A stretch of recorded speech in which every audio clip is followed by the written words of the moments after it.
শত বছরের পুরনো এই দ্বীপের নদী ভাঙন একটি বড় সমস্যা। স্বাধীনতার পর অনেক সরকার পরিবর্তন হয়েছে, কিন্তু দ্বীপের দীর্ঘদিনের দুর্ভোগের কোনো পরিবর্তন ঘটেনি।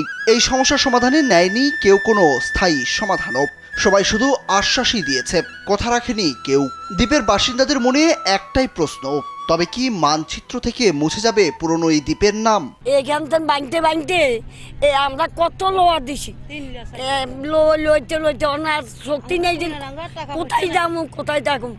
পাঁচবার নদী ভাঙছে আমাদেরকে, আমি পাঁচবার লড়ছি। এখন লড়ার পরে এখন সোনাদিনের ভিতরে আমি আসি পাঁচ ভাঙার পরে।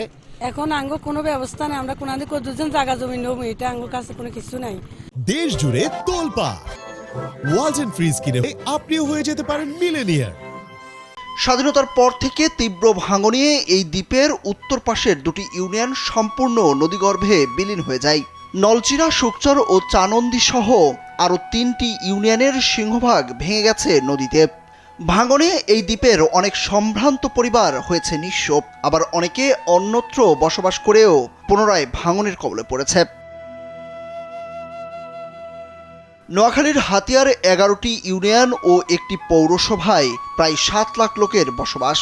ঘরবাড়ি সহ মেঘনায় বিলীন হয়েছে সরকারি স্থাপনা, স্কুল, কলেজ, রাস্তাঘাট, ঘরবাড়ি ও অনেক ফসলি জমি।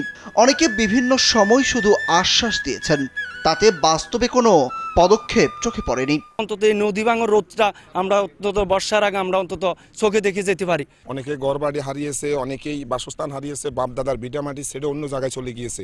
আগামী বর্ষার আগেই আমরা যাতে ব্লক বাঁধের কার্যকরী পদক্ষেপ দেখতে পাই। উপজেলার সোনাদিয়া চরচেঙ্গা বাজারের পশ্চিম পাশে বেড়িবাঁধের ডালে বসবাস করেন প্রায় 3 শতাধিক জেলে পরিবার।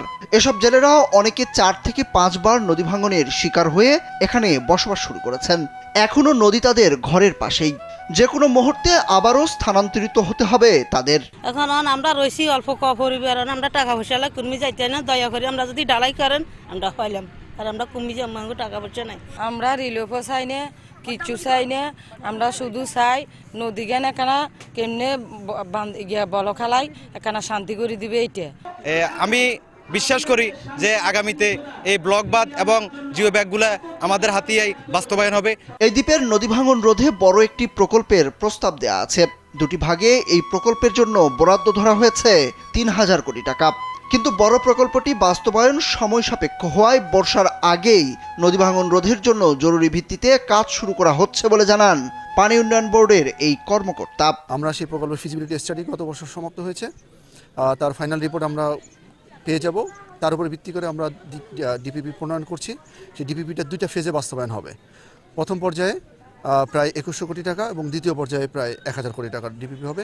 পুরো প্রকল্প যদি বাস্তবায়ন হয়, নোয়াখালীর জেলার যে হাতিয়া উপজেলার দীর্ঘদিনের যে জনগণের যে চাহিদা, সেই চাহিদা ইনশাল্লাহ অনেকাংশ পূরণ হবে। স্থানীয় বাসিন্দারা বলছেন, প্রাকৃতিক সৌন্দর্যে ঘেরা এই দ্বীপটি প্রতি বছর ভাঙনে বিলীন হয়ে যাচ্ছে। তাই আর আশ্বাস নয়, এবার ভাঙন রোধে কার্যকর পদক্ষেপ দেখতে চান ভাঙন কবলিত মানুষরা। সুরুজ আহমেদ, কালবেলা।